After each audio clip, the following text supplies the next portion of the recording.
Joke time muli tayo mga kababayan. Padala ito ni Victorino Guitan Duran.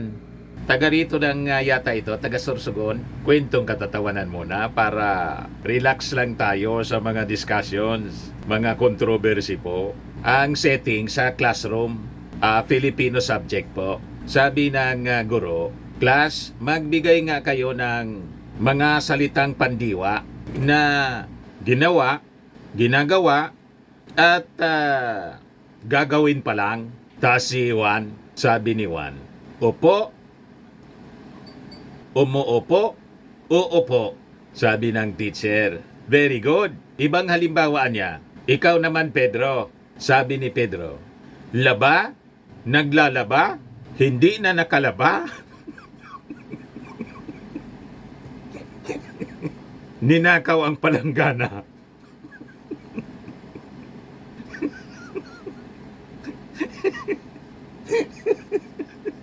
Sabi ng guro po, ano yung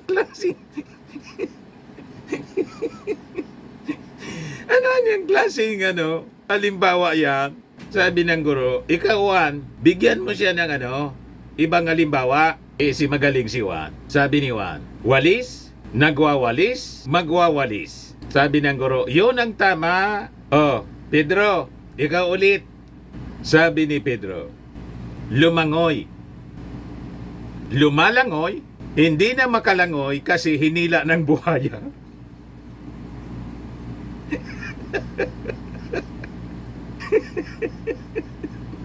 Sabi ng guro, buwisit kang bata ka. Sabi ng guro, paano kung walang buhaya? Sagot ni Pedro, lumangoy, lumalangoy, nakalalangoy na kasi wala ng buhaya.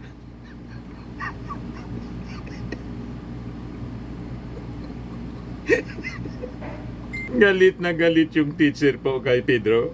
Kakaiba mga kababayan yung kanyang pandiwa. Past, present, and future.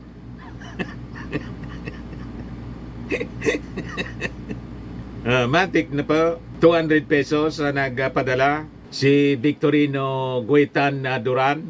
Taga Sorsogon yata ito. Ito na, 200. Padala mo yung GCash number mo. Qualified ka na rin sa monthly draw. 5,000 yung price pag nabunot. Ito na siya.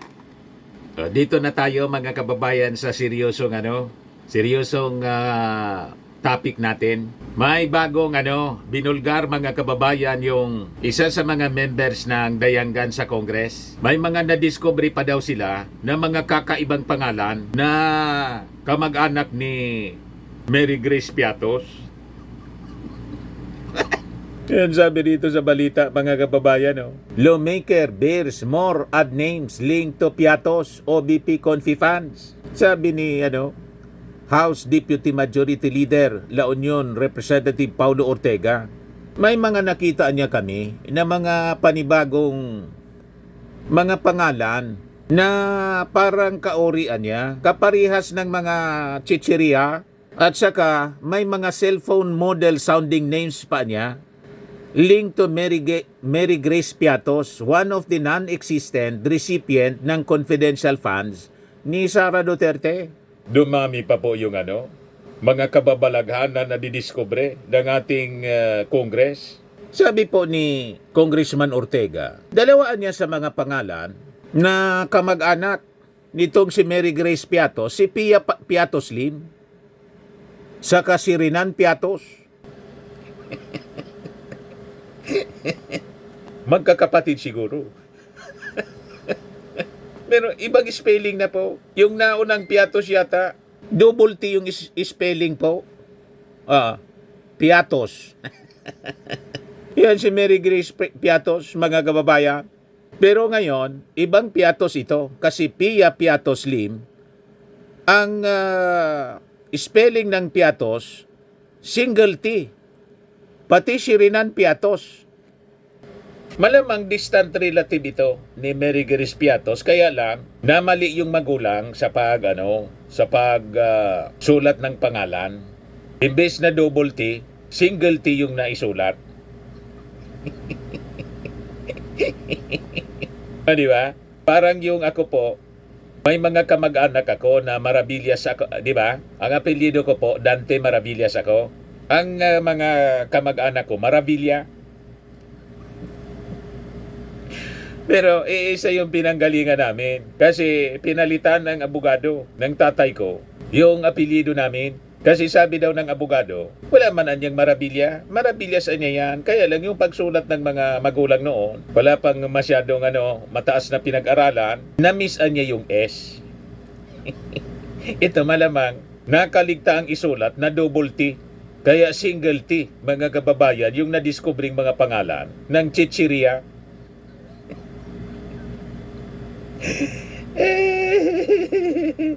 Sabi rito ni Congressman Paulo Ortega, he however pointed out that Pia and Renan's middle and last name only have a single T. Ang lata po na gawa-gawa sa naman po. Gawa-gawa lang. Ngayong naon ng Mary Grace Piatos, kahit anong kalkal ng mga taga Philippine Statistics Office, hindi po matagpuan yung birth certificate. Malamang ito, ganun din. O ito pa, mga kababayan. Ortega further revealed that another name surfaced similar to Xiaomi cellphone.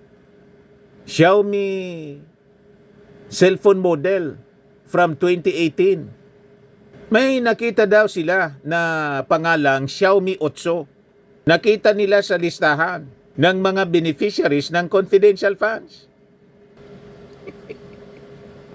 Ganun katindi, mga kababayan. Kaya paniwala ng ating mga congressmen, talaga ito si Sara Duterte, kailangang mapanagot. Hindi pwedeng ma-acquit ito sa Senate trial. Pag in-acquit ito ng mga senador, talagang itong mga senador ang iko-convict ng ating mga mamamayang Filipino sa eleksyon. Kung hindi ito mangyari ngayon, yung impeachment trial, kasi parang ayaw putulin yung pasyal-pasyal ng mga senador. Nasa pagbakasyon. Sa susunod na election po, 2028, may senatorial and presidential election, vice presidential and presidential election po. Doon sisingilin ng ating mga mamamayang Filipino ang sino mang mga senador na tatakbo for re-election or tatakbo sa mas mataas na posisyon. Iyan, pag inakwit nila si Sara Duterte, pag kinonvict nila si Sara Duterte, panalo. Iboboto sila ng ating mga mamamayang Pilipino. Ang hindi lang iboboto, ang hindi lang boboto sa kanila, yung mga DDS siyempre. Ngayon, na-check na pala, mga kababayan. Sabi rito, similarly, these names do not appear in any birth, marriage, or death records from the Philippine Statistics Authority. Wala po. Confirm na mga fictitious po yung mga nakalagay na pangalan. Kaya sabi po ni Congressman Ortega, we thought only one name was add on the list nitong confidential fund recipients. But it seems that there is already a whole family of Piatos and even a cellphone model that has joined. Kaya mapapatawa ka na lang at magagalit when you see Xiaomi 8 on the list. Kombinasyon ng mapapatawa ka at magagalit. Mapapatawa ka kasi katawa-tawa yung mga pangalan na inilista bilang recipient ng confidential funds. Magagalit ka kasi alam mo, panluloko yung ginawa. Mga kababayan sa ating mga mamamayan para lang ma-justify yung paggastos ng confidential funds ng Vice Presidente. Kaya sabi po ni Ortega, itong mga findings niya ito ay isa sa mga rason kung bakit kailangang si Sara sagutin niya ito kung saan napunta yung pundo. She needs to explain who exactly makes up this Bodol gang when she presents her defense sa impeachment trial. Kaya po yung mga congressmen natin, lalo yung members ng prosecution panel, excited sila sana na masimulan agad-agad po ang impeachment trial. Kasi sabi nga po ni Ortega, justice delayed is justice denied. So sabi dito, we will continue reviewing the documents attached to the impeachment complaints to expose more members of this Bodol gang. The public deserves the truth. Sabi ni Congressman Ortega. Citing PSA, Ortega said 670 of the 1,992 names had a most likely match in PSA records. 1,322 individuals had no birth records. 1,456 had no marriage records.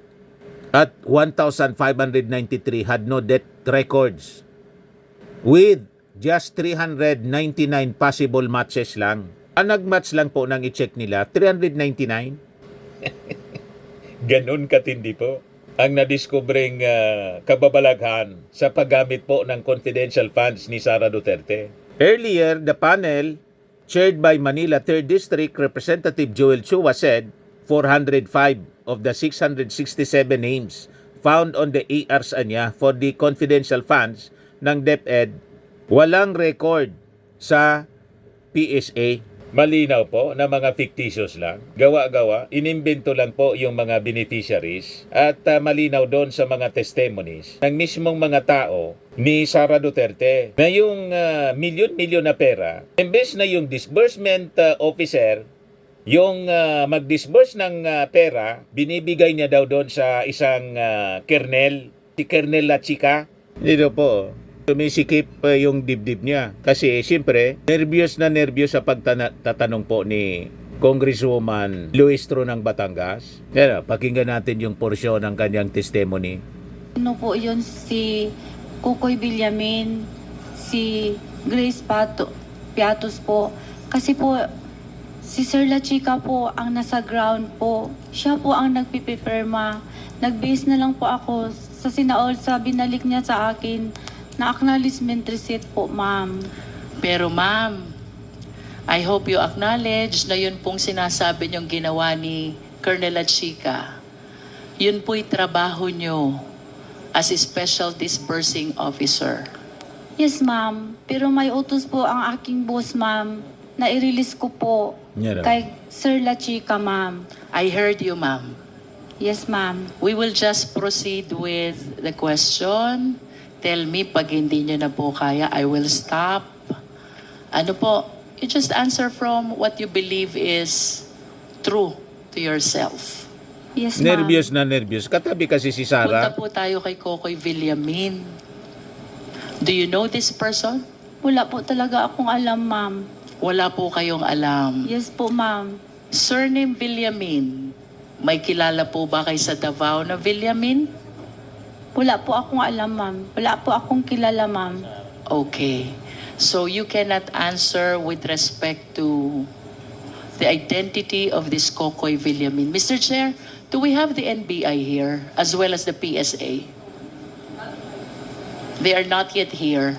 Not yet. But I believe that We have submitted the acknowledgement receipt. In process daw po. okay.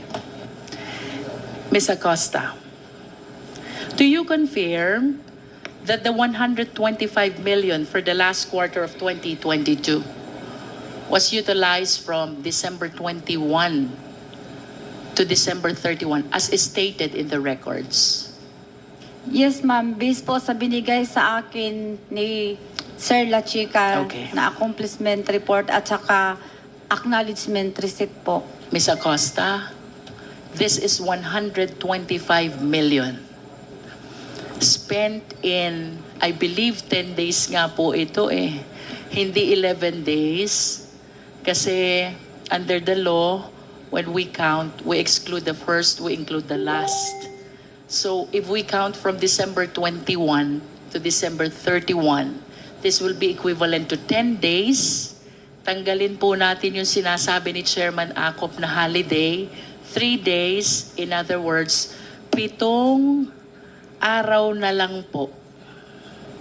Can you please enlighten us? Paano po kaya naubos, naibayad, na-disburse ni Colonel La Chica yung buong amount ng 125 million in 7 days? Ma'am, hindi po ako makasagot niyan, ma'am. Kasi hindi po ako ang naggastos. In reality po, ma'am. Si Sir La Chica po ang may alam, ma'am. Ma'am, you were the special disbursing officer of Davao from 2019 to 2022. And then you became the disbursing officer of the OVP. So kagaya po ng sabi nyo kanina, you have mastered already the process of utilization of confidential fund. Isang tanong lang po, posible po ba ito na ang 125 million ay magastos sa nalolooban lamang ng 7 weekdays? Hindi ko po alam, ma'am. Kasi hindi po ako ang personal gastos Ms. po sa Acosta, pera, ma'am. the question is based on your experience as SDO. Sabi niyo po kanina, 3 years kayong naging SDO ng Confidential Fund in Davao City. You even said you have mastered already the process of utilization. Ayon po ba sa karanasan ninyong yun? Yun po bang 125 million? Kaya po bang gastusin yun sa loob ng 7 weekdays, araw na may pasok lamang? Base po sa inyong karanasan, kaya po o hindi? Hindi ko yan masagot, ma'am. Kasi hindi po ako ang nag-disburse na 125 million, ma'am. Si Sir La Chica po, ma'am. Ms. Acosta, our question is based Kita ninyo mga kababayan, ganon katindi. Kaya talagang hindi natin masisisi kung bakit yung ating mga congressmen excited na dapat simula na po yung impeachment trial para finally po matuldukan ang misteryong ito. Tama po? At mapanagot ang dapat na managot. At itong ating programa mga kababayan, atid sa inyo nitong ating mga sponsors. Fairmax Firming and Lifting Cream. Pinapay po sa mga pulses in affected area. Mainam po ito sa mga pains at paninigas ng mga kaso-kasuan. Ito sa mukha naman yung application, anti-aging, Automax po siya. Ito ay Glow 60 mga kababayan. Whitening po siya. Made in South Korea. Ito naman po, Nengxia Red Mix Fruit Drink. Gawa po siya sa goji berry. May anti-cancer properties po siya. At sa mga naghanap po ng malinis and spacious fitness gym, pumunta lang po kayo sa aming Colossal Fitness Gym.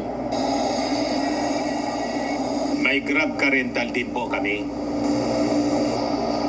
At bills payment po sa aming office.